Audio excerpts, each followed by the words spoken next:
Yeah, a real mountain, of course, because awesome off-road ability was an absolute necessity, but also a metaphorical mountain. It has to replace the old one, a vehicle that was very widely adored for the exact same reasons it was almost impossible to justify buying. It was basically a tool. Its ability to survive harsh and brutal conditions meant it was, frankly, itself far too harsh and brutal to be taken seriously as an everyday vehicle for most people. So the new one has to be as capable off-road as the old one. And it had to evoke the old one's heritage, which is why it looks the way it does. The all-new Land Rover Defender 110 is the pinnacle of that. For the 1 in 1,000. A few adventure crews. Some deep country folk of unusual prosperity. And, with the commercial version, such noble entities as coast guards, electricity supply workers, and rescue crews. But the all-new Land Rover Defender 110 also exceeds as a family car with a deep and wide backstory. It just makes you feel adventurous. And when you do use its ability as an off-roader, a snowy rotor, a towing rotor, it'd feel immensely reassuring. It'll carry mountains of kit and shrug off the dirt and wet. Or, if you bought the V8 110, it'll swallow all of your belongings and children, then fire them cross-country with great bass and drama.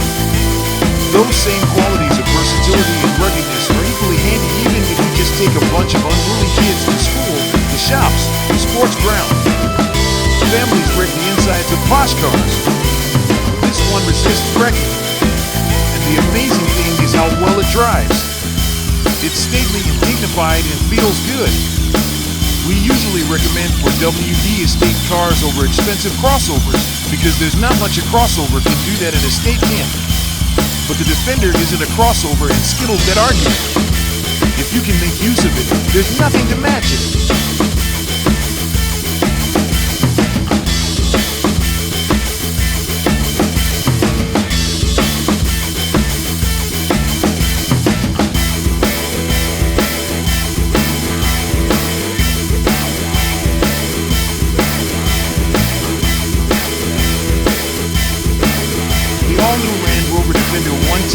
Defender steering is slow and requires plenty of turning for the off-roading norm, but it's also incredibly precise and provides impressive feedback for something so capable of climbing rocks.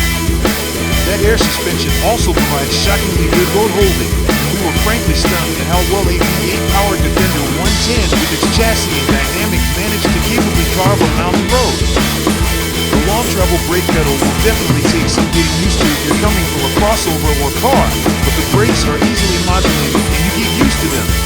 In total, there's really no contest when it comes to on-road drivability between the Defender and those other off-roading competitors. Of course, the Land Rover is also a lot more expensive.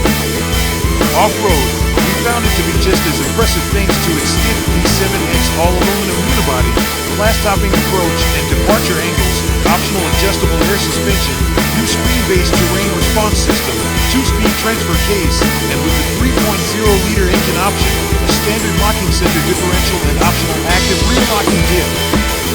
Those are joint systems that, should you choose, take all the guesswork out of four-wheeling, including a water-depth weighting sensor and a camera view that essentially makes the hood disappear.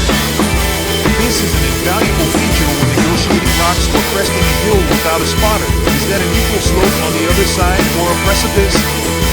Of course, opting for the 90 brings its own inherent advantages to off-roading if you're tackling tight and technical terrain. As for the engines, the base inline force 0 to 60 times won't wow, but its abundant torque and smart TF automatic transmission should make it feel quick enough. Perhaps more to the point, the turbocharged, supercharged, and mild hybrid 395 horsepower M16 very much seems like overkill. In our 200-plus miles behind the wheel on a trip up and over Oregon's coastal mountains, we never came close to meeting its full potential despite climbing steep grades and passing slower vehicles. It also adds even more complexity to an already complex vehicle from a brand with decades of questionable reliability. All of that said, we've also now driven a Defender with the supercharged V8, and although it certainly provides whatever is more than overkill, holy cow is it easy to fall in love with. Besides the extra, buttery smooth thrust, the engine flows through 4 fat tailpipes that deliver a rich rumble that couldn't possibly go get old. Lay into it, and that rumble becomes an angry warble that never strays into silly popping and crackling. The Defender is a proper gentleman.